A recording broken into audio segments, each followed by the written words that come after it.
ça vous va. Eh bien, merci donc à vous toutes et tous donc d'être présents pour ce troisième rendez-vous. Donc, une habitude, hein, donc les pages de l'égalité, une habitude du laboratoire de l'égalité, donc un format en 1 heure avec donc des questions à la fin pendant 15 minutes. Aujourd'hui, nous recevons deux dames, deux éminentes femmes féministes et engagées, donc Eliane Viennot et Florence Rochefort. Je tiens également à remercier Nassima Rotlinger, qui est notre artiste pour ce troisième rendez-vous, hein. Donc, on a choisi à chaque fois une artiste différente, hein, pour croquer nos invités à sa manière. Donc là, nous avons pu admirer le light painting, donc quelque chose de très gai, très lumineux, très jeune. C'est vraiment très, très, très bien. Et donc voilà, donc la thématique d'aujourd'hui, c'est l'effacement des femmes des livres d'histoire, ou de manière générale de l'histoire tout court, avec nos deux invités. Donc je te laisse le choix maintenant de présenter nos deux invités. Et une petite question à 19h20, vous pouvez mettre vos questions dans le questions et réponses, et on choisira quelques questions à poser à la fin donc, de notre débat. C'est à toi, Aline. Merci Laurence. Oui, nous sommes vraiment particulièrement ce soir très honorés de vous recevoir, Florence Rochefort et Eliane Viennot. Je vais dire quelques mots de votre parcours. Évidemment, j'oublierai plein de choses, mais c'est un petit peu pour vous présenter pour les personnes qui ne vous connaîtraient pas. Florence Rochefort, vous êtes chercheuse au CNRS, spécialiste de l'histoire des féminismes en France et des études de genre sur les questions de religion, de laïcité et de sécularisation. Vous avez soutenu l'une des premières thèses en histoire des féminismes sous la direction de Michel Peyroux, et vous avez présidé l'Institut Émilie du Châtelet pour le développement des études sur les femmes, le sexe et le genre, entre autres. Mais vous avez publié de nombreux ouvrages, coécrits notamment Qu'est-ce que le genre, publié en 2013, et puis l'ouvrage à partir duquel on va peut-être davantage développer aujourd'hui notre réflexion, Ne nous libérez pas, on s'en charge, une histoire des féminismes de 1789 à nos jours, publié en 2020 et coécrit avec Bibia Pavard et Michel Zancarini-Fournel. Voilà, et donc bienvenue Florence Rochefort. Merci. Et pour discuter avec vous, nous avons invité Eliane Viennot. Vous êtes professeuse émérite de littérature de la Renaissance. Vous avez enseigné la langue et la littérature française dans les universités de Washington, de Nantes, de Corse, de Saint-Étienne. Vous êtes militante féministe depuis les années 70 et vous vous êtes notamment investie dans les campagnes pour le droit à l'avortement, pour la parité, pour l'institutionnalisation des études féministes ou de genre. Dans les nombreux ouvrages que vous avez publiés, et dont Laurence va nous montrer déjà quelques-uns, vous vous intéressez aux relations de pouvoir entre les sexes et vous intéressez à leur traitement historiographique sur la longue durée, ainsi qu'aux retrouvailles de la langue française avec l'usage du féminin. Alors, Laurence, tu nous montres. Voilà. Alors, on a non, le masculin ne l'emporte pas sur le féminin, hein, avec les fameuses règles de grammaire, hein, donc, que Diane va nous expliquer. Donc, l'Académie contre la langue française, c'est l'Académie française qui a fait beaucoup de mal et qui continue de faire du mal à la langue française et aux femmes. Et celui-ci, on finira avec l'homme. Alors, l'homme avec un petit ou un grand H, je ne sais pas. Alors, pour démarrer cet échange, et avec le petit chat qui arrive en même temps pour écouter et participer, la première question que je voulais vous poser était celle-ci. On voit que les travaux des historiennes dévoilent depuis quelques années que l'histoire n'a pas été faite que par les hommes. Et donc, ma question, c'était, est-ce que ça veut dire que les femmes ont été bien présentes dans l'histoire, mais qu'elles ont été évincées des récits qui en ont été faits jusqu'à présent? Qu'en pensez-vous l'une et l'autre? Qui veut démarrer? Je vous en prie. Moi, je peux peut-être commencer parce que je remonte plus loin et j'aime bien rappeler que l'histoire des femmes, en fait, on la voit naître un peu comme un genre à une époque à laquelle on ne pense pas du tout, qui est le Moyen-Âge, la fin du Moyen-Âge. C'est-à-dire qu'à la fin du Moyen-Âge, à une époque où les femmes subissent beaucoup d'attaques, hein, il y a des attaques, une dégradation de leur puissance juridique, des attaques au niveau du travail, au niveau de la légitimité à diriger des pays, etc. C'est un mode de défense qu'ont trouvé les féministes de l'époque, c'est de rappeler qu'est-ce que les femmes avaient fait dans l'histoire. Mais bon, c'est une histoire qui est conçue de manière très très large, hein, c'est-à-dire c'est à la fois l'histoire réelle, l'histoire factuelle, mais c'est aussi la mythologie, c'est aussi la littérature, etc., etc. C'est-à-dire que face à des gens qui disent tous des misogynes, qui disent les femmes ne doivent pas faire ça parce qu'elles peuvent pas faire ça, parce qu'elles sont pas capables de faire ça, et se met en place une sorte de stratagème qui est quelque part toujours le nôtre, hein, de dire mais si c'est possible puisque X, Y et Z ont fait ça, etc. Donc on observe la naissance de ce genre, alors qui s'est décliné de manière très nombreuse, hein. Il y a des recueils de femmes illustres avec des dizaines ou une cinquantaine ou une centaine de notices sur les femmes célèbres, qu'on appelle ça les recueils de femmes célèbres, mais aussi les féministes dans leurs textes, dans leurs traités, allèguent chaque fois qu'elles défendent une idée, oui, les femmes peuvent prêcher la parole de Dieu, oui, les femmes peuvent faire la guerre, oui, les femmes peuvent diriger un peuple, oui, les femmes peuvent écrire, créer. Elles allèguent des exemples qu'elles puisent justement dans ces livres qui sont faits décennie après décennie, assez tranquillement jusqu'à la Révolution et encore au 19e siècle. On continue de faire des galeries de femmes célèbres. Alors bien sûr, aujourd'hui, on fait ça de manière très différente. On a un souci de vérité, plus d'exhaustivité, d'études, mais je dirais que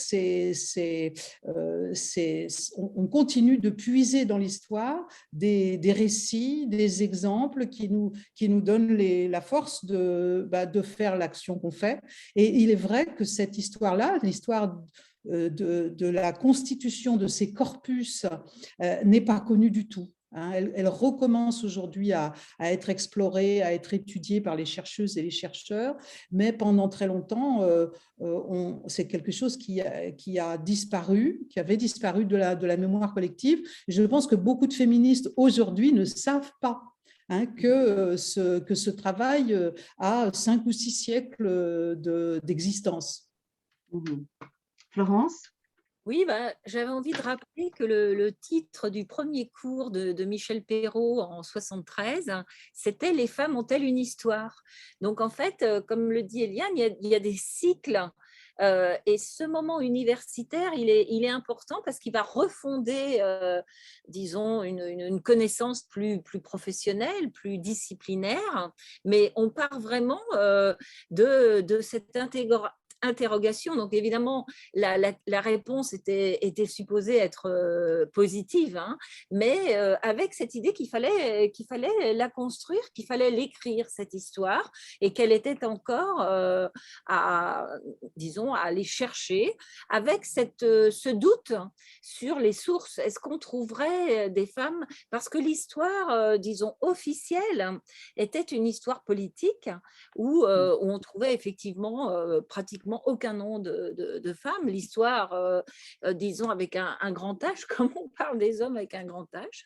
Donc, il fallait en fait renverser complètement le questionnement. Et c'est aussi à partir de cette interrogation qu'on a retrouvé les historiennes dont parle Eliane. C'est vraiment, il y a un effacement, il y a une interrogation militante à la Belle Époque. On retrouve aussi des historiennes, alors plus autodidactes, hein, mais qui vont chercher, qui retrouvent Christine de Pisan du Moyen-Âge, qui retrouvent cette généalogie de grandes féministes, hein, mais de façon peut-être plus anecdotique.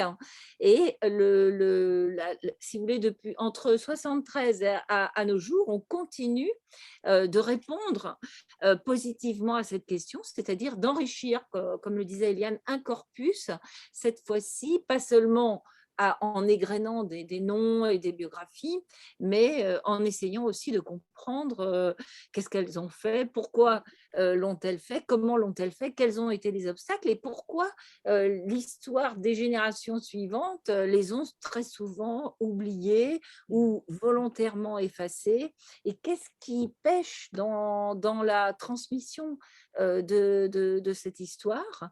Mais on dispose aujourd'hui, parce que c'est aussi un mouvement tout à fait international, et c'est ça qui est vraiment aussi tout à fait intéressant, c'est-à-dire que depuis ces années 70, et c'est vraiment grâce aux militantes féministes que cette question est venue à l'ordre du jour, hein, et qu'elle s'est imposée comme une question dans une discipline et dans plein d'autres disciplines aussi, bien sûr, et qui ont voilà, tenter maintenant de répondre à cette invisibilité. Je crois que maintenant, il y a les moyens de les rendre visibles, et avec des historiographies, comme on dit, qui sont vraiment internationales. Alors moi, j'ai envie de poser une question à Eliane. Donc les femmes ont été évincées de l'histoire jusque dans la langue, hein, donc la langue française. Comment expliquer cette misogynie? D'où vient-elle? Comment les femmes ont réagi à l'époque quand il y a eu tous ces métiers qui n'ont pas été repris dans le dictionnaire ou qui ont été donc bannis de la langue française?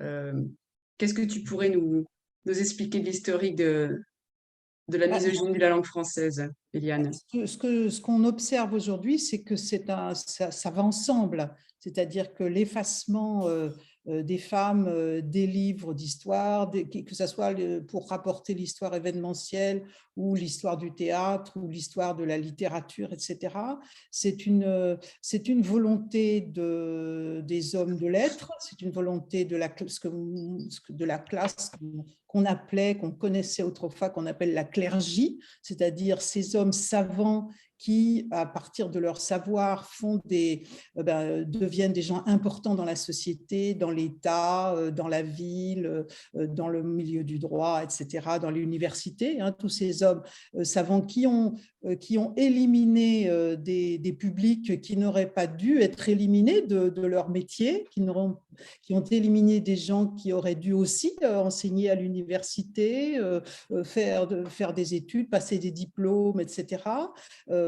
Ces gens-là ont bien compris, peut-être pas chacun, mais en général comprennent bien qu'il faut donner une légitimité à ces éliminations. Ces éliminations ne vont pas de soi. On voit bien aujourd'hui, au XXe siècle, au XXIe siècle, que si on ouvre la porte des écoles, des universités, des métiers, etc., les femmes sont aussi capables que les hommes de les exercer. Donc, ça ne tombe pas sous le sens d'éliminer les femmes. Il fallait construire à côté des mesures concrètes, fermer les portes, empêcher la possibilité de concourir, de se présenter au barreau, etc. Il fallait légitimer ces éliminations. Et donc, on voit très bien, historiquement, cette légitimation qui se fait à travers des discours que moi j'appelle les discours débilitants, c'est-à-dire les femmes sont incapables, elles sont idiotes, elles sont ceci, elles sont cela. Et puis, on fait des pièces de théâtre pour faire rire avec ça, comme aujourd'hui, on peut faire des films pour faire rire, bon, voilà, pour mettre en valeur les hommes et dévaloriser les femmes. Mais ça s'est poursuivi dans bien d'autres domaines, et la langue est un des domaines où où les masculinistes ont mené cette bagarre pour donner plus de légitimité aux hommes et aux genres, entre autres, si on rentre dans le cœur de la grammaire, aux genres qui représentent les hommes dans la langue, c'est-à-dire le masculin. Hein. Donc voilà, ils ont travaillé à faire une langue où, eh bien, quand on utilise, quand on parle de mots très importants, de fonctions très importantes, il faut les mettre juste au masculin. Il faut parler des auteurs, même quand on parle des femmes, alors que le mot autrice existait, enfin, tout à fait naturellement. Et puis, ils ont dit que quand on parle d'une population mixte, on peut mener le discours au masculin, c'est pas grave, hein, c'est ce qu'on appelle aujourd'hui le masculin générique, alors que bien sûr, c'est grave, puisque s'il y a des femmes dans le lot, on ne les voit plus. Et puis, voilà, il y a tout un ensemble de stratagèmes qui ont été mis sur pied pour que la langue reflète non seulement fasse voir les hommes, plus que les femmes, mais qu'elle reflète la domination et la nécessaire domination des hommes. Hein. Voilà. Et les femmes, elles ont réagi à cette époque-là. Donc, quand il y a eu donc l'élimination des métiers, donc autrice par exemple, ou peintresse, donc comment elles ont réagi les femmes? Alors, en réalité, pour ce qu'on en sait aujourd'hui, parce que les études commencent juste quelque part, hein, donc on va sûrement découvrir plein de choses passionnantes dans les années qui viennent. Je sais qu'il y a beaucoup de thèses en cours, donc je crois que ça va sortir. Mais pour ce qu'on en sait aujourd'hui, c'est que les gens qui sont intervenus à partir du XVIIe siècle, on va dire, hein, pour masculiniser la langue, ont rencontré des oppositions.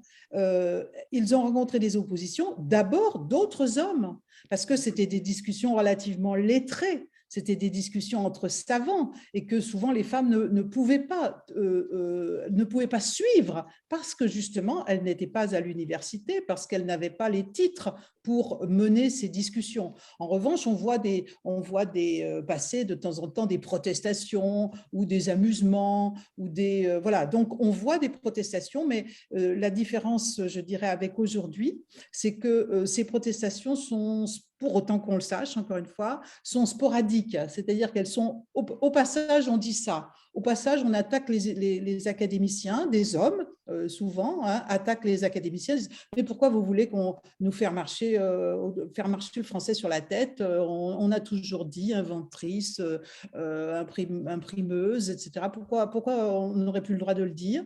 Donc, on voit des oppositions un peu sporadiques, et ce qu'on fait aujourd'hui, je dirais, depuis 40 ou 50 ans, on est passé à un autre niveau, je dirais, c'est-à-dire qu'on étudie cette chose-là d'un point de vue particulier, on l'étudie de manière générale, on essaye de reconstituer cette histoire pour comprendre justement qu'elle double complètement toute l'autre histoire, toutes les autres histoires, et le grand changement, si on se demande pourquoi aujourd'hui on est dans une période différente et qu'est-ce qui a manqué avant? Eh bien, ce qui a manqué avant, c'était que les femmes n'étaient pas à l'université, tout simplement. Hein. Donc, elles ne pouvaient pas produire des discours d'autorité, elles ne pouvaient pas aller dans les bibliothèques. Au 19e siècle, les bibliothèques sont interdites, les bibliothèques publiques sont interdites aux femmes. Hein. Donc, voilà, aujourd'hui, nous avons les moyens, nous sommes dans les lieux où nous pouvons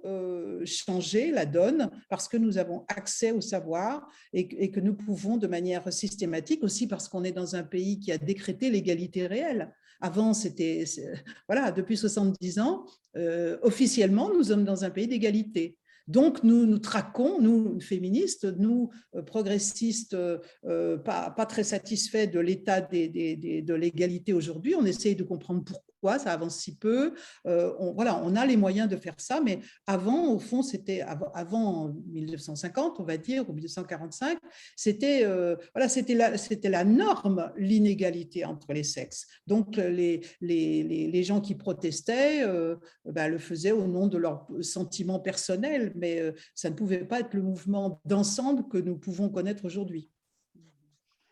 Florent, oui, allez-y. Il y a des exemples à la belle époque de féministes ou même sous le Second Empire qui ont vraiment compris cette importance de la langue. Une féministe qui avait pris les prénoms de ses deux jumeaux, André Léo, qui était aussi une écrivaine, une romancière, et qui fait les commentaires des grandes conférences féministes tout à fait à la fin du Second Empire et qui dit on doit inventer ce mot d'oratrice. Et elle défend le mot oratrice, et bien sûr, on lui dit, mais qu'est-ce que c'est que ce néologisme? Et puis, dans la période suivante, à la belle époque, c'est Hubertine Auclert qu'on commence à connaître un peu mieux, parce que c'est une belle figure qui a lancé un combat plus offensif pour le droit de vote déjà dans les années 1880, puis qui est encore très active dans les années 1900. Elle va mourir en 1914. Et c'est une de celles qui vraiment s'exprime sur la langue, en montrant que le pouvoir masculin est aussi dans les mots, et donc elle défend comme d'autres, mais elle en particulier avec talent, la féminisation des noms de métiers. Donc les féministes là ont une pratique aussi de féminiser, de forcer en fait la langue dans leur presse, dans leurs journaux, dans leurs tracts. Mais c'est vrai que ça crée tout à fait un scandale, c'est pas du tout admis, sauf par quelques-uns. Et c'est concomitant avec les premières avocates. Alors, doit-on dire femme avocat?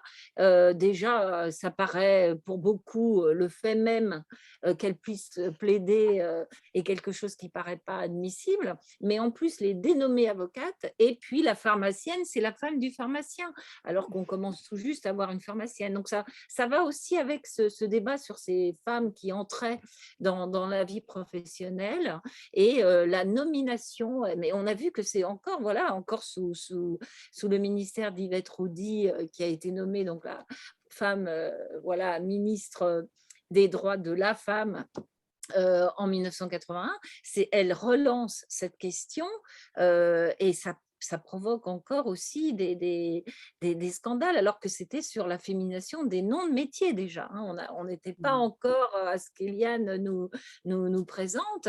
Et donc, c'est très intéressant ces barrages, parce que c'est une sorte de déni déjà du fait qu'il y ait qu'il y ait des femmes tout simplement, et dans l'espace public et dans l'espace professionnel notamment. Et il faudrait qu'elles soient, déjà, il faudrait qu'elles ne soient pas là. Enfin voilà, ça revient à dire, si elles sont là, il ne faut pas qu'on les voit. Donc il y a vraiment un enjeu, mais il y a une grande créativité féministe qui souvent est un petit peu elle aussi oubliée, pour essayer de contourner à différents moments ces barrages linguistiques et d'inventer, alors évidemment dans les années 70 encore plus, avec vraiment beaucoup de jeux sur le mot, avec beaucoup aussi d'influence de la psychanalyse sur comment faire parler les mots et essayer de capter ce qu'il y a de misogyne et d'androcentré, comme on disait, dans le vocabulaire lui-même. Florence Rochefort, il y a une chose qui m'a vraiment beaucoup intéressée dans votre ouvrage, c'est de découvrir, parce que moi en tout cas je l'ai découvert, que les femmes ont été finalement toujours présentes dans l'espace public pour dénoncer les injustices, pour revendiquer des droits ou tout simplement pour participer au débat public. Et notamment, ça m'a beaucoup intéressé ce que vous écriviez sur la Révolution française.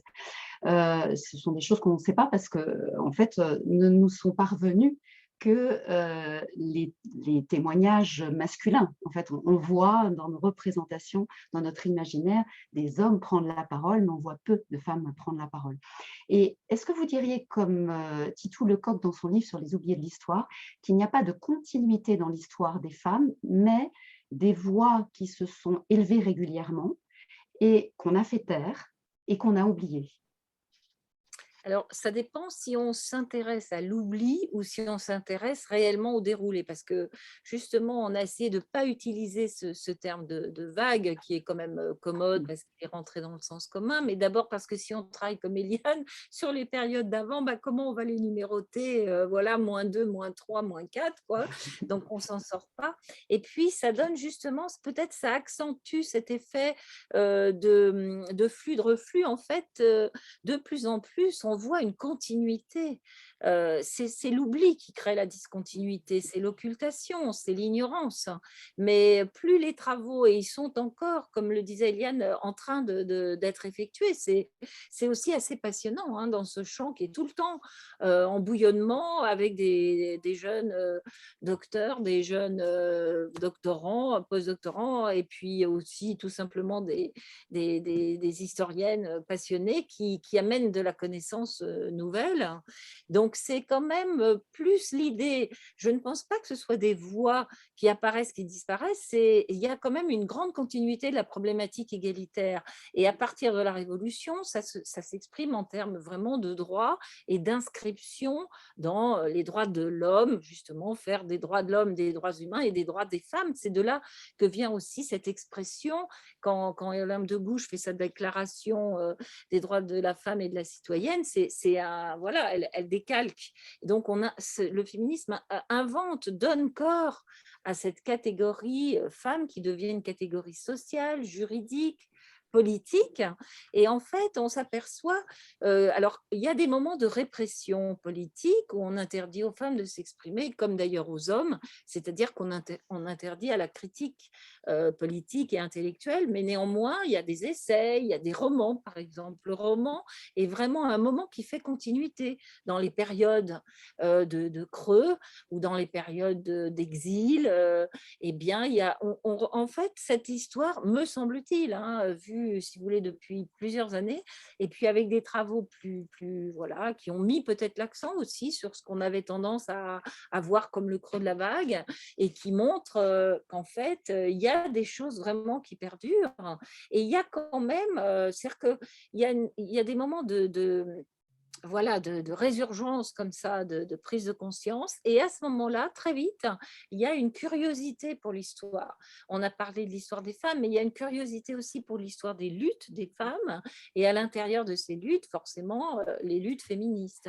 Et très vite, il y a un intérêt. Et aujourd'hui même, où on pourrait dire qu'on est sur le moment MeToo, qui renouvelle une génération. Bien sûr que ça ne part pas de rien et qu'il y avait énormément de choses avant, mais disons qu'il y a quelque chose d'un peu nouveau, en tout cas qui concerne des gens beaucoup plus jeunes qu'auparavant. Eh bien, il y a tout d'un coup un intérêt pour l'histoire. C'est presque concomitant. Alors, on a l'impression de redire des choses que peut-être certaines savaient ou avaient déjà, mais finalement, et ce qui est intéressant aussi, surtout de nos jours, surtout depuis le XXe siècle, c'est que ces moments de réémergence et de remobilisation féministe, elles s'accompagnent d'un vrai intérêt de l'opinion publique pour ces figures. Alors, ça passe, comme vous le dites plus tôt, pour des figures à ce moment-là. C'est beaucoup des biographies, des grands portraits ou des grandes figures de femmes qui ont lutté. Bon, bah, évidemment, Louise Michel, mais c'est très bien, c'est tout à fait nécessaire qu'on les revisite. Et ce qui est nouveau en ce moment, c'est qu'on les revisite sur plein de supports différents, des bandes dessinées, des films, des documentaires, des podcasts.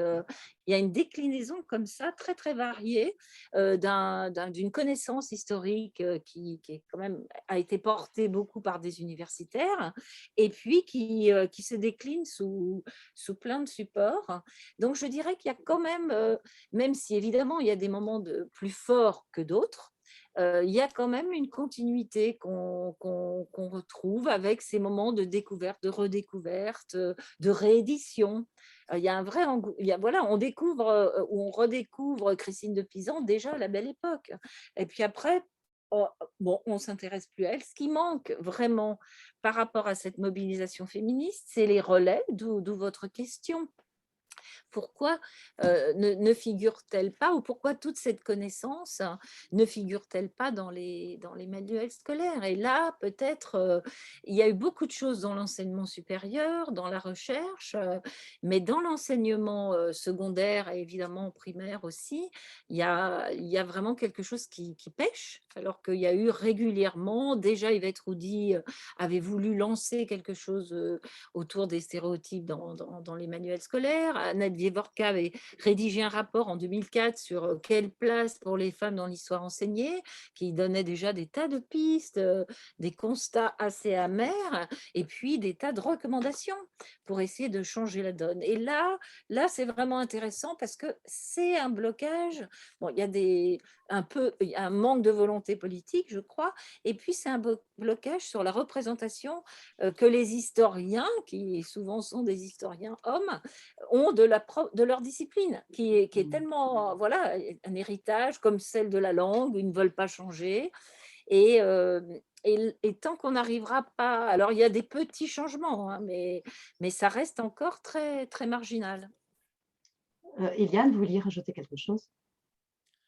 Oui, je suis entièrement d'accord avec ce que vient de dire Florence, et je pense que peut-être le XXe siècle a été le moment le pire, peut-être, hein, parce que tout le monde avait, à partir de la fin du XIXe siècle, officiellement accès à l'école, et ce qui est appris à l'école, voilà, depuis ce moment-là, c'est essentiellement l'histoire des hommes, l'histoire des grands hommes ou des petits hommes ou des hommes ceci et des hommes cela, mais enfin, nos ancêtres les hommes, moi ce que j'appelle nos ancêtres les hommes.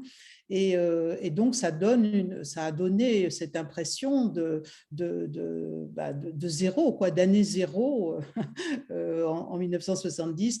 Est-ce qu'on avait une histoire? Est-ce qu'on n'avait jamais laissé des traces? Est-ce qu'on allait en trouver, etc. Bon. Mais je crois aussi que là, on touche du doigt les résistances des gens qui sont en poste, les gens qui sont au ministère de l'Éducation nationale, les gens qui dirigent les universités, les gens qui travaillent sur les programmes, qui font que, voilà, on ne touche pas, grosso modo, enfin, ils ne veulent pas qu'on touche au canon. Et donc, c'est pour ça qu'on est toujours en train de réinventer l'eau tiède ou le fil à couper le beurre, je ne sais pas comment on veut dire, parce que quand on voit que, alors, quand on voit, par exemple, moi, je suis une littéraire, eh bien, les bagarres qu'il faut mener pour qu'il y ait chaque année dans la liste des textes qui sont mis à l'agrégation de lettres, c'est toujours des textes d'hommes, hein, et on a beau faire des pétitions, eh bien, il y a un jury qui dépend du ministère de l'Éducation nationale, qui ne reçoit pas à qui on n'envoie pas de consignes claires pour qu'il y ait autant de textes de femmes que d'hommes, ce qui est tout à fait possible, puisque dans la production littéraire, bien entendu, les femmes ont produit moins que les hommes, mais quand on parle des textes à mettre à l'agrégation, on parle des textes les meilleurs, on parle vraiment, et là, il y a toujours, si on doit choisir un texte pour le XVIIIe siècle, un texte pour le XVIe, il y a toujours,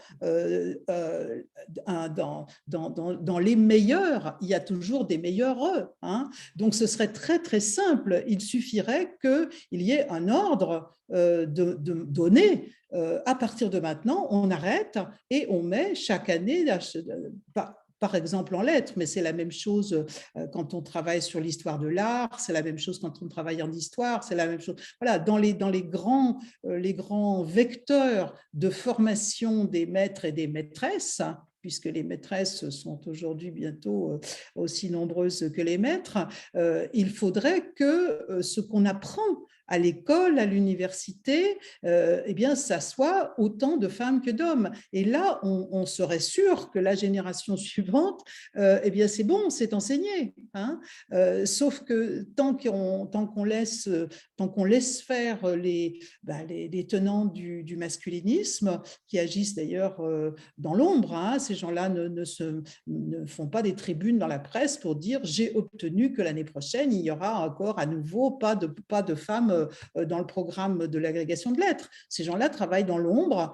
Mais voilà, notre travail, c'est de déconstruire ces invisibilités et d'imposer que dans ce qu'on apprend aux gens, dans les manifestations culturelles, dans les musées, qui n'est pas toujours… voilà, on fait une exposition sur les impressionnistes et il n'y a pas une femme dans le programme, alors qu'il y en avait plein des femmes impressionnistes.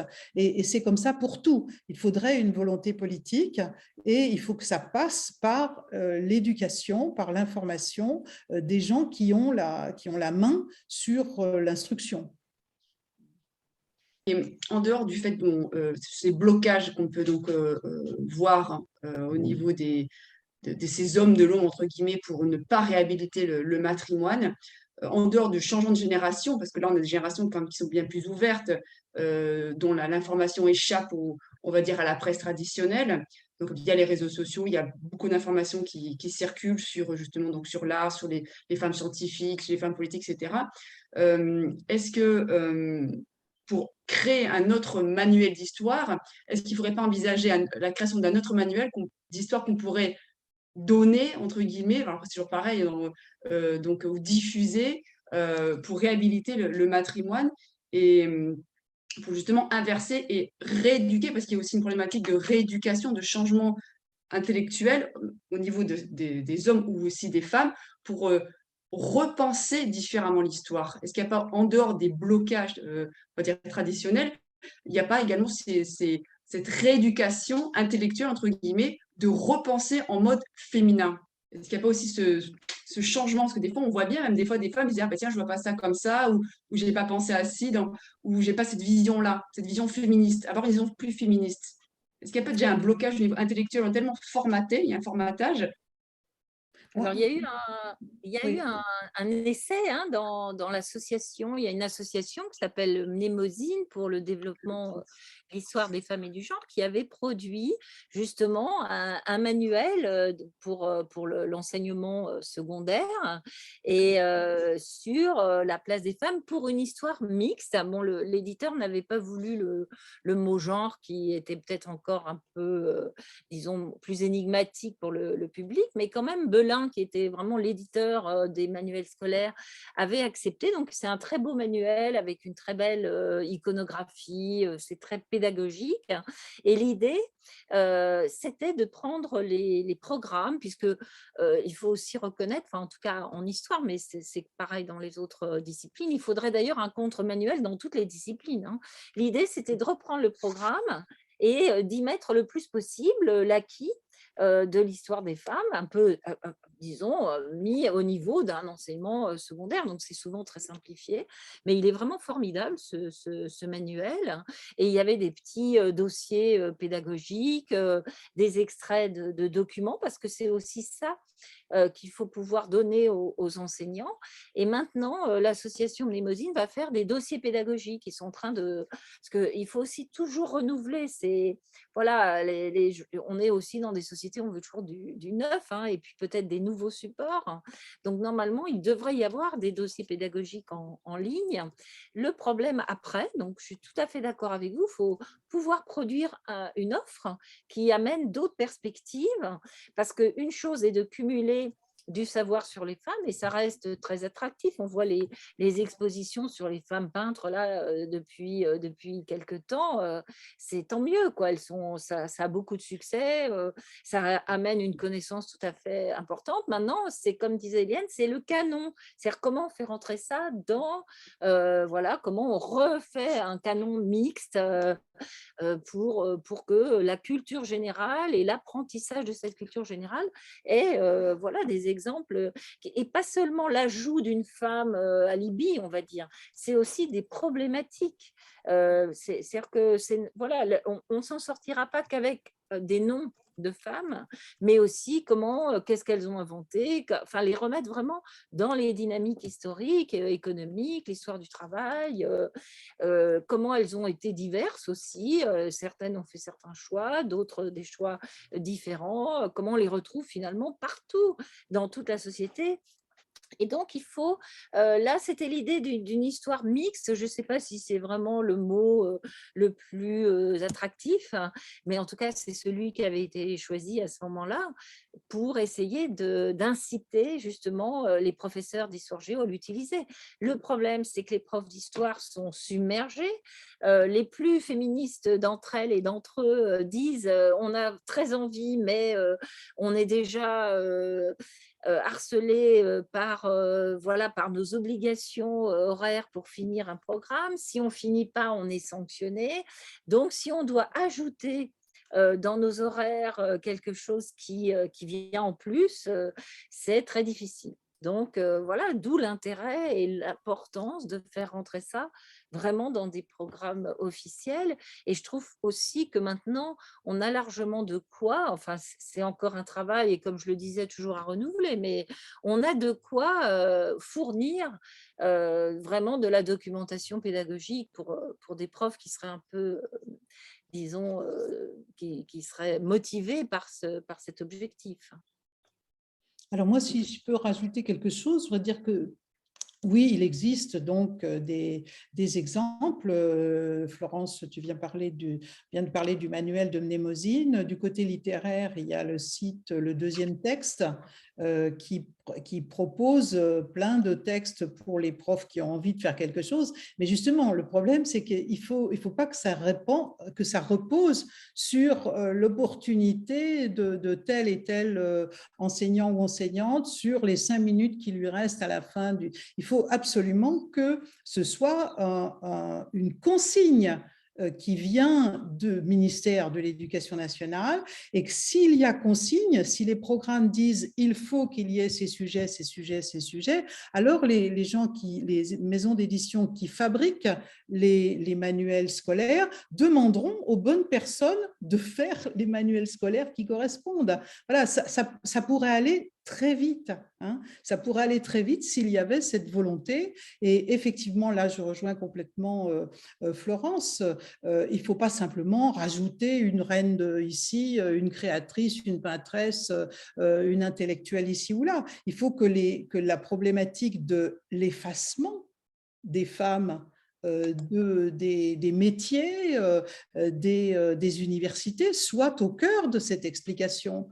Ça fait partie de l'histoire à enseigner et c'est peut-être la pilule la plus amère à faire passer parce que c'est pas pour rien qu'on en est là où on en est. C'est pas juste qu'on a oublié, qu'on n'y a pas pensé, quoi. Non, on y a bien pensé, on les a poussés dehors et on a effacé, on a refait. Moi, j'ai travaillé par exemple sur l'histoire littéraire du XVIIIe siècle et on voit puisque se met en place une histoire littéraire avec des dictionnaires, avec des livres qui font l'histoire du théâtre, qui font l'histoire de la littérature, eh bien, on voit livre après livre se multiplier les injonctions, les femmes ne devraient pas écrire ça, quand elles se mettent à faire ça, c'est mauvais, etc., etc. Donc, il y a non seulement un travail à faire découvrir le matrimoine, ce qu'on appelle le matrimoine aujourd'hui, mais il faut faire connaître.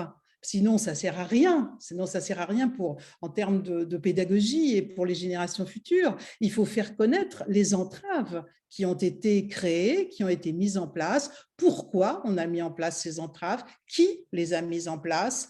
Quelle forme ça a pris? De chasser les femmes de l'histoire officielle, de l'histoire événementielle, y compris événementielle, hein, parce que les femmes au pouvoir, il y en a eu plein, elles ne sont même pas dans les livres les plus événementiels, on va dire. Hein. Bon. Donc voilà, ça fait partie, il y a tout un changement de perspective à faire entrer et il faut qu'il y ait une volonté politique qui donne des ordres assez simples, disant nous voulons désormais enseigner l'égalité, enseigner pourquoi on n'a pas eu l'égalité plus tôt, parce que nous ne venons pas des cavernes, hein, nous venons de sociétés très policées, très savantes, où il y avait des grands esprits qui ont pensé l'élimination des femmes, qui ont pensé la domestication des femmes. Hein. Donc ça doit faire partie de l'histoire qu'on doit enseigner.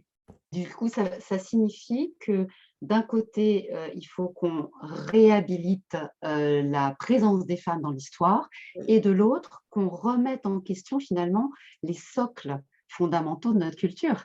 Parce que, et ça, c'est pas vraiment évident, c'est déjà pas évident chez les femmes, mais c'est sans doute pas évident chez les hommes et peut-être encore moins évident parce que ce sont encore des hommes qui, comme vous le rappeliez tout à l'heure, hein, qui majoritairement tiennent les rênes de nos représentations culturelles, de nos représentations tout court, quoi.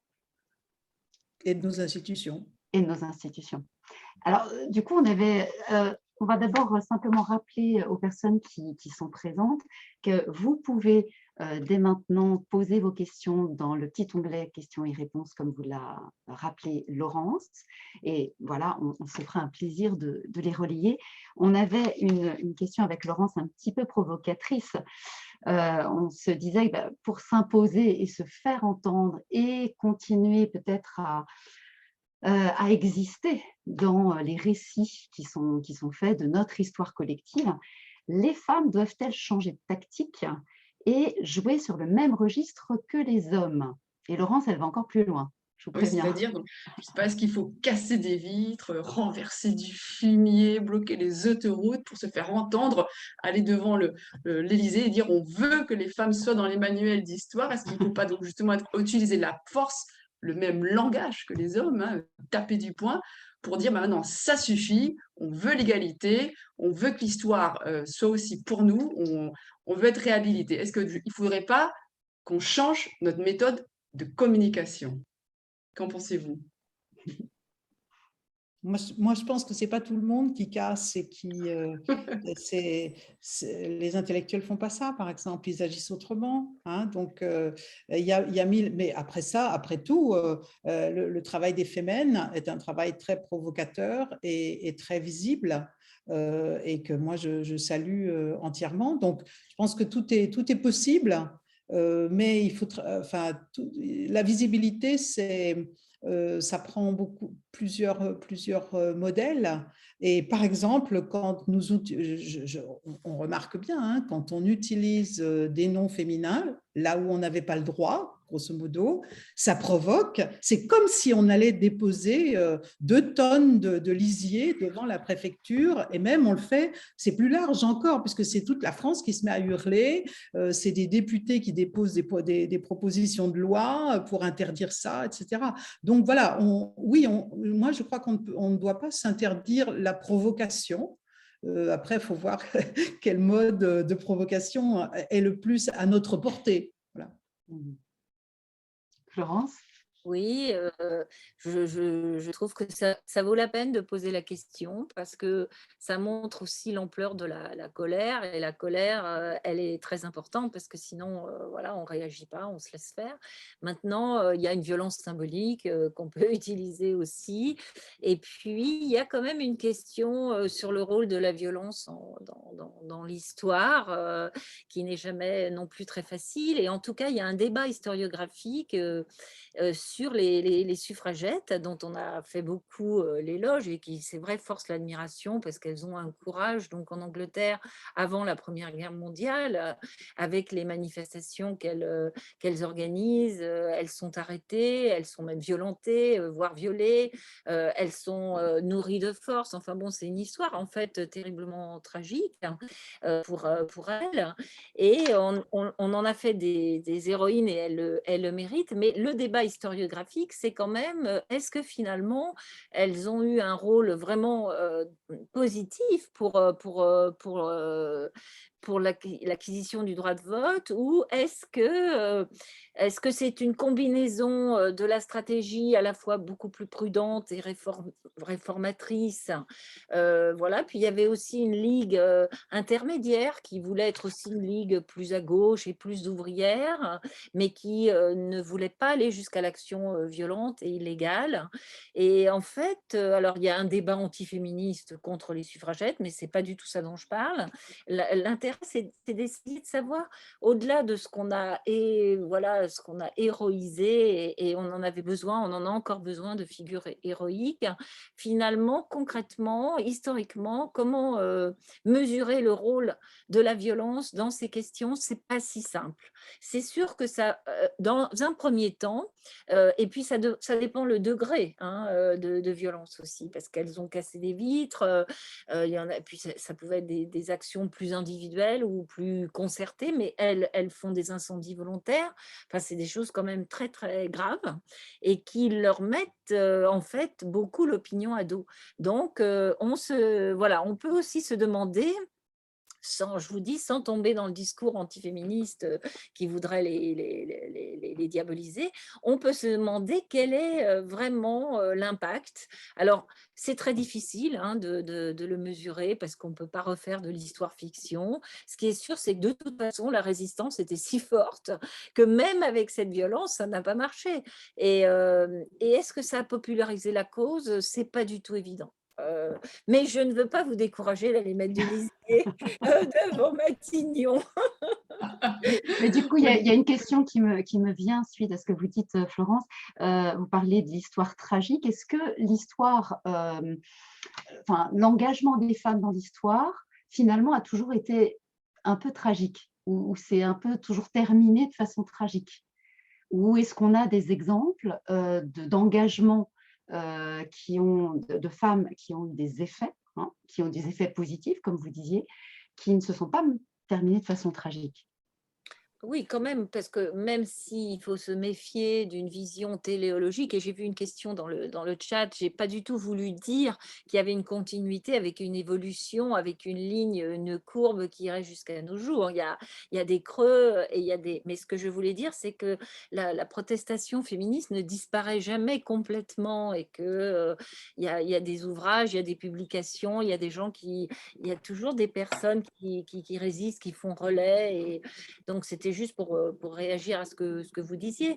Mais ce qui est sûr, c'est que c'est quand même à la fois des échecs, mais il y a quand même un cumul, en tout cas, en tout cas en France ou en Europe ou en Occident, il y a un cumul d'acquis qu'on ne peut pas nier, mais en même temps, il y a des nouvelles résistances masculinistes ou antiféministes ou misogynes. C'est-à-dire que avec comme voilà, comme on l'a dit, une fois que cette société a acquis que les femmes ont acquis des droits à force de haute lutte, ce qu'on oublie toujours de dire, parce qu'on dit De Gaulle a donné le droit de vote aux femmes ou Neuwirth a donné la pilule aux femmes, mais en fait, c'est toujours des luttes et c'est toujours des combats, et ça aussi, c'est pas du tout enseigné. Donc ça, il faut le rappeler.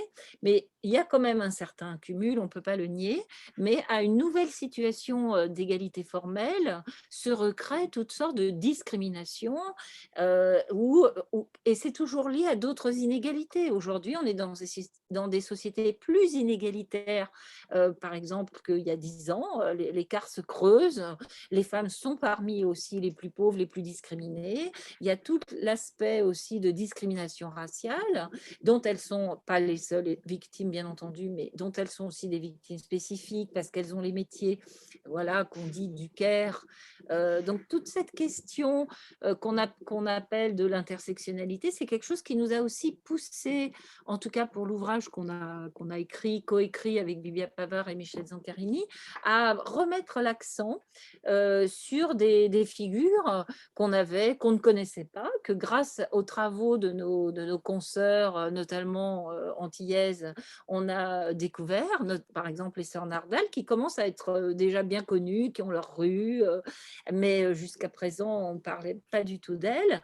Et alors, elles, voilà, c'est les pionnières de la pensée de la négritude, et elles disent après, beaucoup plus, disons, voilà, beaucoup plus âgées, mais finalement, on avait tout inventé, puis c'est pas nous qu'on a retenu dans l'histoire parce que nous n'étions que des femmes. Voilà, donc toujours, mais ces figures-là, il fallait les remettre en valeur pour répondre aussi à une société qui a besoin de figures qui ne soient pas que de l'élite de femmes blanches voilà, qui seraient plutôt du côté des dominants. Donc, il y a l'interpellation aussi de la société d'aujourd'hui pour un récit qui apporte des éléments comme l'histoire de la colonisation, mais aussi de la lutte anticoloniale, et de reprendre tous disons, ces interpellations d'aujourd'hui pour les réintroduire dans un récit d'histoire des féminismes qui répondent aux questions,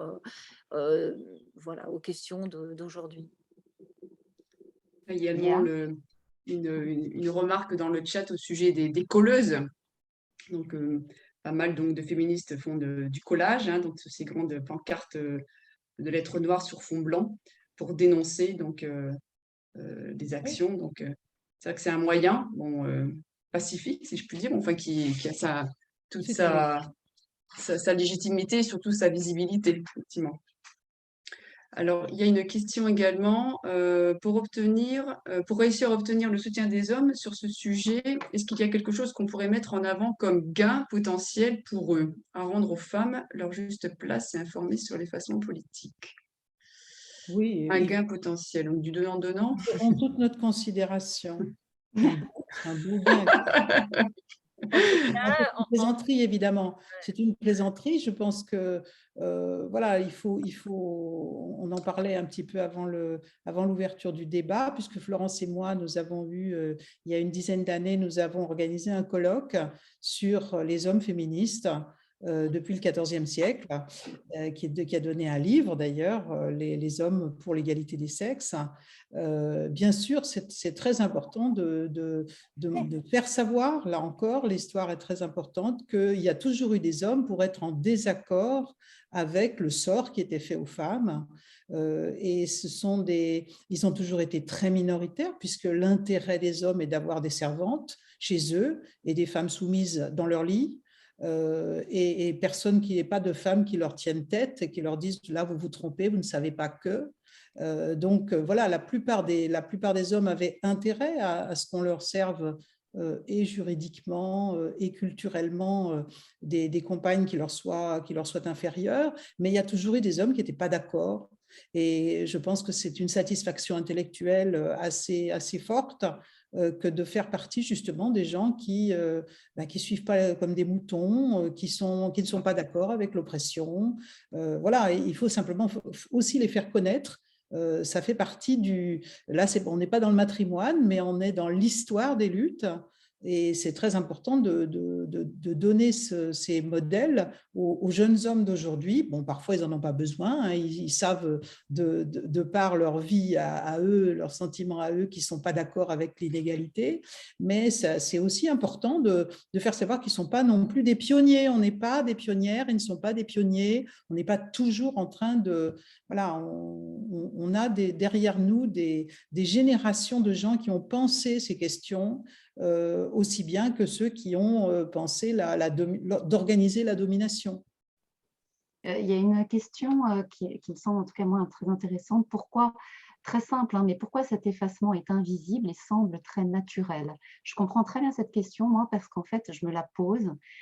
Comment ça se fait que dans ma tête, dans mon imaginaire, dans ma représentation, c'est compliqué, c'est encore compliqué de me représenter l'histoire façonnée aussi par les femmes. Et que ça me semble normal, même si intellectuellement je combats cette croyance, mais ça me semble normal dans ma tête que les femmes n'aient pas fait l'histoire. Comment on peut expliquer ça? Bon, vous l'avez dit tout à l'heure, notre éducation joue un rôle fondamental. C'est la représentation que nous avons de l'histoire, c'est la représentation même de la discipline qui est parce qu'elle a été et elle est encore très souvent enseignée de cette façon-là. C'est pour ça que quand on a dit l'histoire des femmes, ou aujourd'hui on parle d'histoire des femmes et du genre, ou d'histoire des féminismes, ça change l'histoire. C'est-à-dire que ça change la conception de l'histoire. Ça ne fait pas simplement ajouter un chapitre ou même ajouter partout des femmes et une nouvelle problématique. C'est que la vision même de l'histoire change. Et c'est vrai que les blocages, c'était un peu, pour faire une comparaison dans un autre domaine, les blocages sur le mariage des personnes de même sexe, c'était évidemment l'homophobie, mais c'était aussi la représentation même du mariage, qui en fait était un héritage du mariage comme un sacrement, alors que le mariage civil existe depuis la Révolution française. Donc c'est aussi des représentations même des corpus, de qu'est-ce que c'est que l'histoire. Donc là, il y a aussi un travail pédagogique, épistémologique, on peut dire, pour voilà, plus intellectuellement, c'est-à-dire comment on fait la science, comment on aborde la connaissance et comment ces récits, tout ce dont nous parlons ce soir, ça ne laissera pas intact la définition même des disciplines et non seulement de leur corpus, mais comment elles se définissent elles-mêmes. Et donc, voilà, il y a d'autres tensions, hein. Il y a autour de l'histoire politique, après il y a l'histoire sociale, l'histoire ouvrière, l'histoire des mentalités. Mais l'histoire des femmes et du genre, c'est aussi une interpellation qui change forcément la définition même de l'histoire. Donc, ça fait partie de ces entraves à d'autres récits. C'est aussi la pluralité des récits que nous avons du mal à accepter. On est encore dans cette idée de la France, de l'unicité française, alors que c'est pas comme ça que marche l'histoire et c'est pas comme ça que marche son écriture. Moi, si je peux juste ajouter que, enfin, moi, je vois surtout, pour répondre à cette question, la question du formatage. Nous sommes formatés et il faut se se libérer de ce formatage. Nous sommes formatés partout. Nous nous promenons dans des villes où tous les noms de rues sont des noms d'hommes. Nous allons à des émissions, nous voyons des émissions où si on nous parle de la guerre, c'est des hommes. Les photographes de guerre, c'est des hommes, par l'exposition qu'il y a en ce moment à Paris, alors que voilà, depuis le début qu'il y a de la photographie, il y a des femmes mais nous ne le savons pas, et tout ça est s'accumule dans notre tête, et nous parlons une langue qui globalement même, enfin, quand elle parle pour revenir sur ce sujet, quand elle parle de population mixte, on parle au masculin. Et donc, nous devons nous laver. C'est vraiment un lavage de cerveau que nous avons reçu et qu'il faut laver dans l'autre sens. Voilà, il faut prendre conscience de cette culture. Nous baignons dans une culture masculiniste. Qui fait qu'on trouve normal les choses les plus invraisemblables, les hommes qui mettent les mains aux fesses des femmes. Alors maintenant, on commence à remettre ça aussi en cause de manière large, parce que ça a toujours été remis en cause, hein, ça a toujours été contesté, mais voilà, ça commence à arriver à la conscience dans les médias, mais voilà, on est formaté. Et tant qu'on sera formaté comme ça, on trouvera bizarre quand qu'on vous dise mais oui, il y a eu des femmes, par exemple en littérature, quand on regarde qui a inventé des genres littéraires, de plus en plus on se dit ah, c'est une femme qui a inventé ça, ah, c'est une femme qui a les genres artistiques, ah, c'est une femme, mais on ne le sait pas. Donc voilà, on a tout un travail de récupération de connaissances, mais aussi dans nos cerveaux. Il faut que j'arrête de regarder les choses comme ça. Est-ce que vraiment j'ai vu ça et ça? Est-ce que vraiment il y a toujours eu les surréalistes étaient que des hommes? Est-ce que vraiment les humanistes étaient que des hommes? Voyez? Donc maintenant on commence je ne sais pas, à rétropédaler. Là, il y a un projet là, de mes collègues que moi j'appelle que nous on appelle des 16e quand on est spécialiste du 16e siècle, on est des 16e, c'est assez curieux comme nom. Voilà, entre nous, c'est comme ça. Eh bien, les 16e sont des masculinistes invétérés, mais vraiment de chez invétérés, hein, y compris les femmes, parce que maintenant il y a majorité de femmes qui sont spécialistes de la Renaissance, elles ne travaillent que sur les hommes, elles ne connaissent que les hommes. Eh bien, il y a un petit projet qui se met en place pour savoir s'il y avait des femmes humanistes. Oui, il y avait des femmes humanistes. On va faire un livre, un dictionnaire, un site, je ne sais, sur les femmes humanistes. Voilà, 2022, hein. Et moi, ça fait 30 ans que je dis ça à mes collègues qui ne me regardent pas, qui ne m'entendent pas, qui me regardent en disant oui, Viennot, il est un peu spécial. Bon, voilà. Et ça y est, ça commence. Ça y est, il y a des gens qui se disent ah, mais c'est passionnant. C'est passionnant. Oui, il y avait des femmes qui traduisaient. Oui, il y avait des femmes hellénistes, latinistes, qui travaillaient avec les imprimeurs, etc. On commence à les retrouver. Il y a eu des thèses là-dessus. Mais pour qu'il y ait des thèses là-dessus, il fallait qu'il y ait des enseignantes qui acceptent. Il fallait qu'il y ait des enseignantes ou quelques enseignants qui acceptent de penser que c'était un sujet scientifique et qui donc disent « Ok, toi ou toi, vous pouvez y aller pour faire une thèse là-dessus. » Alors que pendant des décennies, même s'il y avait la volonté des doctorantes ou des doctorants, enfin des étudiants et des étudiantes pour étudier telle chose, leur professeur voire leur professeuse leur disait non, c'est pas un sujet.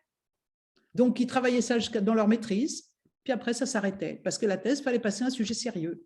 Donc voilà, on est en train de transformer ça petit à petit, mais ça va prendre encore du temps.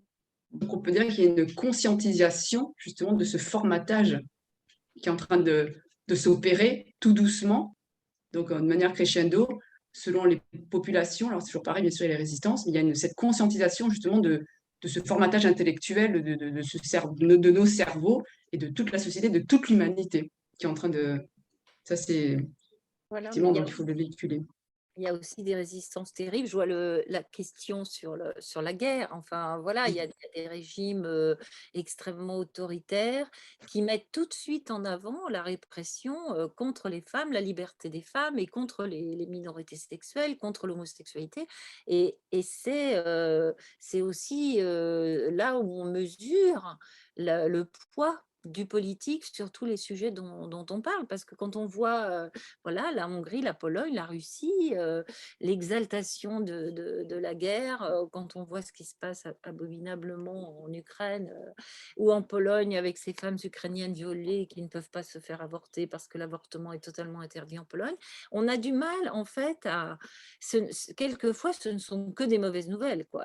Alors heureusement qu'on s'accroche à tout ce qu'on découvre de cette nouvelle connaissance enfin voilà, mais par ailleurs, si on veut lutter contre ce formatage, il y a un moment, il faut aussi ouvrir les yeux sur la puissance de feu, mais c'est le cas de le dire, contre ces acquis égalitaires, contre l'idée de liberté. Et je voudrais juste rajouter un mot sur cette question, sur quel serait le bénéfice pour les hommes. Il y a beaucoup de féministes qui ont voulu mettre en avant, surtout peut-être plus au 19e siècle, mais qui voulaient mettre en avant ce qu'un homme justement a appelé l'humanisme intégral, et beaucoup de féministes qui aussi affirment que leur féminisme est un humanisme et que c'est quelque chose qui serait forcément bénéfique pour les hommes, puisqu'en fait, il ne s'agit pas d'une conquête du pouvoir, il ne s'agit pas de les mettre à part, il s'agit de rendre mixte, voilà, d'avoir une...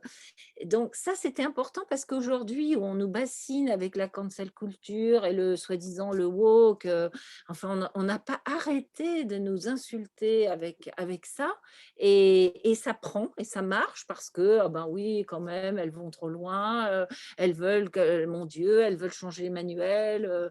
Et donc, on voit bien que la réaction de l'antiféminisme, c'est toujours de rendre outrancier la proposition féministe voilà, d'égalité, on va dire, et de liberté, et de faire comme si les femmes allaient prendre le pouvoir et émasculer les hommes. Enfin, on est toujours dans ce fantasme-là. Il y a une question voilà, annexe que je trouvais assez intéressante de Myriam, qui parlait des femmes algériennes qui disent que leur mouvement a périclité lorsqu'aucun média n'a repris leur grève. Et elle dit que la meilleure façon d'occulter le rôle des femmes, c'est de ne pas en parler. Oui. Et que donc, c'est très important de pouvoir relayer ce que font les femmes pour que ça puisse exister, simplement. C'était l'objet de notre deuxième rendez-vous de l'égalité, justement, sur les médias, et les médias donc, à la papa, donc, plutôt donc, masculinistes, et les médias qui échappent donc, à la médias traditionnels, donc les réseaux sociaux notamment, ou les médias féministes, où là, effectivement, on peut relayer, où il faut passer par ces médias-là pour faire connaître l'autre vérité, on va dire. Voilà, l'autre pendant. Alors, j'ai juste une petite remarque sur le Wikipédia. Je ne sais pas si Wikipédia, ce sont des contributeurs, des contributrices qui alimentent donc ces contenus. Et il y a eu une histoire il y a quelques années où justement donc des femmes réhabilitaient l'histoire à travers Wikipédia, en mettant donc des portraits, en rajoutant des informations, et les mêmes contributeurs de Wikipédia les effaçaient. Et il y a eu d'ailleurs un procès, il y a eu des articles qui ont été écrits justement contre ces hommes-là, qui sont tous des bénévoles, qui contribuaient à perpétuer justement l'effacement des femmes à travers Wikipédia, ou qui est devenu une espèce de source pour tout le monde, entre guillemets, d'informations. Voilà, c'était juste là pour répondre à la question qu'il y avait dans le chat. Donc en fait, c'est pas que les femmes ne veulent pas, c'est qu'en fait, c'est effacé. Maintenant, ça continue encore. Mais il y en a quand même beaucoup et beaucoup plus qu'avant, parce que malgré cette malversation, il y a quand même un acquis là de connaissances par Wikipédia, et pas seulement Wikipédia, mais quand on tape un nom de femme, on a maintenant quand même, pas toujours, hein, mais on a quand même beaucoup d'informations. Après, en fait, là où il y a besoin encore une fois de relais et de médias au sens large, c'est de pouvoir s'y reconnaître dans cette dans cette information pour la trier, pour la rendre peut-être plus accessible, pour vérifier aussi ces informations. Mais il y a quand même, enfin voilà, là on sent qu'il y a, en tout cas, l'offre et la demande existent autour de l'histoire des femmes. Maintenant, la question, c'est toujours pareil, c'est quand est-ce que ça va pouvoir s'institutionnaliser pour être plus pérenne. Peut-être avec les nouvelles générations. Donc là, j'ai vu aussi dans le chat, les jeunes féministes sont en colère. Donc, c'est bien, soyez en colère, manifestez-vous. Juste avant de clore notre rencontre, j'aurais juste peut-être une question. Si pour chacune de vous, si vous deviez retenir une solution qui pour vous est fondamentale pour faire évoluer les choses et arrêter cette invisibilisation des femmes dans l'histoire, qu'est-ce que vous retiendriez? Je ne suis pas sûre de comprendre la question, mais ce que je veux dire, ce que je peux dire, c'est que j'encourage toutes les personnes qui trouvent que ce n'est pas normal, l'inégalité, à le faire savoir. À le faire savoir, à faire ce qu'elles peuvent, là où elles peuvent, et à le dire et à déclarer leur désaccord. Parce que même si on a l'impression d'être très impuissante ou très impuissant à certains moments, en fait, ça fait des petits. Ça fait des petits et il y a des gens qui n'oseront peut-être pas encore le dire aussi, mais peut-être que 2 mois après ou 2 ans après, voilà, il faut nous-mêmes nous concevoir comme des modèles, pas des modèles, c'est-à-dire des personnes à imiter, mais il faut être en lutte parce que ça ne va pas tomber du ciel. Ça, voilà, les questions d'intérêt sont là tout le temps, elles se rejouent tout le temps. Et voilà, si nous attendons que quelqu'un règle le problème pour nous, on va attendre très longtemps. Donc, si on n'est pas d'accord avec ça, voilà. Enfin, moi, c'est comme ça que je ne sais pas si ça répond à votre question. Si, tout à fait, tout à fait. Et vous, Florence? Eh ben moi, je reprendrais bien le titre de votre rencontre. C'est-à-dire que je pense qu'effectivement, il faut réclamer, mais on voit que s'il y a des noms de femmes maintenant qui apparaissent dans les rues ou cette journée du matrimoine, enfin, on voit l'importance de la mobilisation militante. Ça n'a pas tout changé, mais on voit quand même des changements dans cette présence des femmes et de l'histoire des femmes dans l'espace public. Et maintenant, il faut absolument faire pression et réclamer que les programmes d'histoire changent, parce que je crois que c'est vraiment quelque chose qui résiste beaucoup trop. Un immense merci à toutes les deux pour votre présence et puis voilà, vos réflexions absolument passionnantes. Merci à toutes les participantes et à tous les participants. J'espère que ça aura nourri votre réflexion et votre envie d'agir et de vous engager pour l'égalité entre les femmes et les hommes et d'en parler et de dire quand vous n'êtes pas d'accord, voilà, comme nous le suggère Eliane. C'est notre 3e et dernier rendez-vous des pages de l'égalité pour cette fin d'année, avant l'été. Et nous vous préparons déjà plein de super chouettes rendez-vous à partir de la rentrée. On ne vous en dira pas grand-chose aujourd'hui parce qu'on est en pleine réflexion là-dessus. Mais ça avance sûrement, n'est-ce pas Laurence? Et on sera ravis toutes les deux de vous retrouver à la rentrée avec de nouvelles propositions. Merci Eliane Viennot, merci Florence Rochefort. Merci à vous. Merci. Et à bientôt à toutes et à tous. Au revoir. Merci, au revoir.